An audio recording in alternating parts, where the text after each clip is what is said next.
Цус элбэлт судлалын үндэсний төвийн санаачлага, эрүүл мэндийн сайдын тушаалаар манай улс сар бүрийн 3-ны өдрийг цусаа бэлэглэх өдөр болгон тэмдэглэн өнгөрүүлдэг лээ.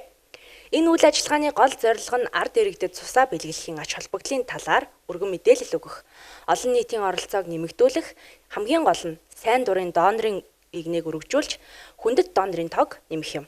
Манай цус элбэлт судлалын үндэсний төв бол одоо өдөрт 100-аас 150 донороос цус цуглуулж одоо эмнэлгүүдийнхээ хэрэгцээг хангадаг гэсэн үг.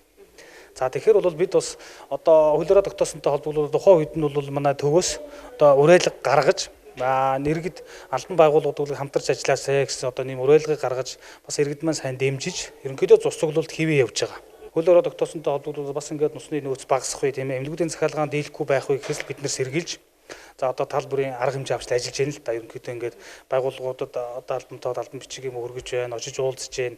За тэгээд ерөнхийдөө арга хэмжээнүүдийг шаттараалж аваад тэгээд ерөнхийдөө одоо цуглуулалт бол хэвэн л явж байгаа гэсэн үг тий. Тэгээ бас нөөц одоо багасгаас сэргийлж л байгаа гэсэн үг шүү дээ тийм ээ. Тэгэхээр одоо манай цусан бүтээгдэхүүнүүд чинь бас хадгалдаг, удаан хадгалдаг хадгалалтын хувьд одоо өөр байдаг гэсэн үг.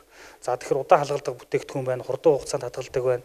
Мэдээж тэр бүтээгдэхүүнийг хурдан хугацаанд гаргадаг бүтээгдэхүүн гаргахын тулд бид өдөр болгон шин цус цуглуулж явах хэрэгтэй. За тэр шин цус нь бол 100-аас 150 донороор цуглуулж явах хэрэгтэй. За өнөөдөр бол яг хөө энэ хуулиараа тогтоосонтой засгийн газрын шийдвэртэй холбогдуулаад бол энэ манайх сар бүрийн 3-ны бол нөгөө олон нийтийн арга хэмжээ зохион байгуулахгүй гэсэн үднээс бас тийм арай өөр хэлбэрээр зохион байгуулдаг болсон. За би одоо донор болоод нийт одоо 4 жил болж байна. Яг өнөөдрийн байдлаар 14 дахь удаага цусаа өгч байна. Тэгээ нэг хүний ам авах зорилгоор ер нь бол цусаа өгдөг. Тэгээ энэ хоёрдугаар өөрийгөө эрүүл байгаа эсхийг мэддэг, шинжилгээгээ байнга өгдөг гэсэн үг. Тэгээ залуучуудад оролцоход ер нь цусаа өгж байгаарай гэж уриалмаар байна.